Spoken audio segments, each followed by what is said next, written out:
Welcome my amazing friends to my channel Review Explained.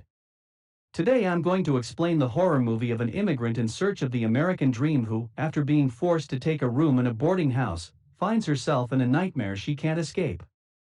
No One Gets Out Alive is a 2021 British horror film directed by Santiago Menghini from a screenplay by John Croker and Fernanda Koppel, based on the 2014 novel of the same name by Adam Neville. The film stars Cristina Rodlo and Mark Menchaca. It was released on September 29, 2021 by Netflix. Now about the movie. Ambar, an undocumented Mexican immigrant, moves to Cleveland after the death of her mother. She used to take care of her ailing mother and could never live a normal life as her mother's condition deteriorated further. Ambar tells her friend that she relocated to the United States to support her mother. She finds a dilapidated boarding house run by Red. He demands the first month's rent up front, which Ambar gives him from a reserve of cash she appears to have saved up for her move. Soon odd things start happening to her both at the new boarding house and outside. One night she sees a man banging his head against the door, who she later learns is Red's sick brother, Becker.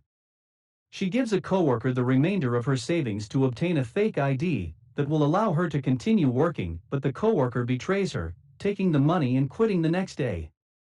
Ambar asks her boss for the coworker's address and then an advance on her next pay, but is fired instead.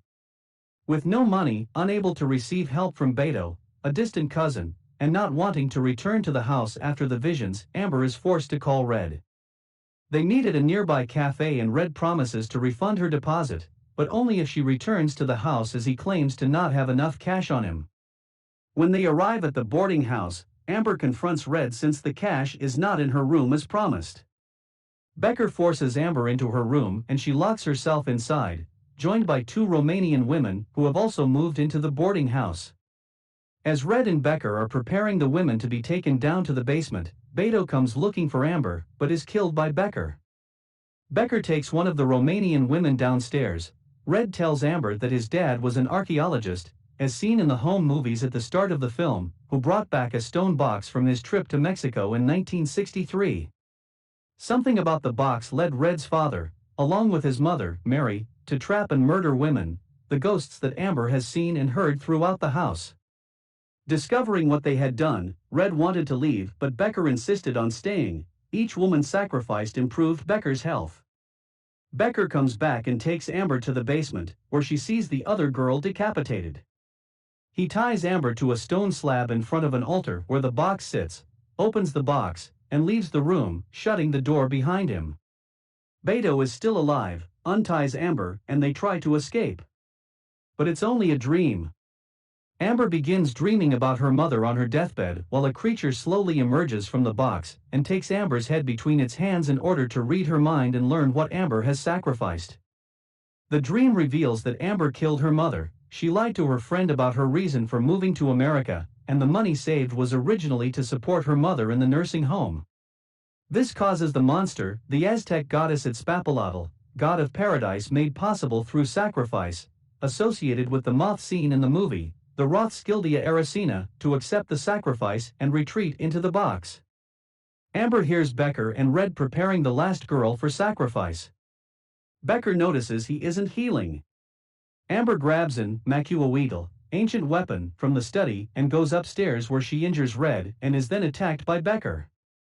The Romanian woman tries to help but is thrown over the balcony and killed by him. Becker begins choking Ambar, but she slices his jugular and smashes his head with the ancient weapon. She hears Red shuffling around in the next room and manages to get him downstairs and tied onto the stone table where she watches the monster bite off his head. As she is leaving the house, her ankle, broken by Becker earlier, suddenly heals as she had sacrificed Red to the monster. In the background, Red can be seen as a ghost. That's all we have for this movie today. Which movie you guys want me to explain, put it in the comments.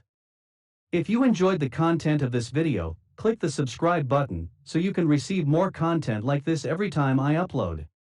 Don't forget to like this video. We will meet again with another interesting topic. Till stay safe. Stay happy. Stay awesome.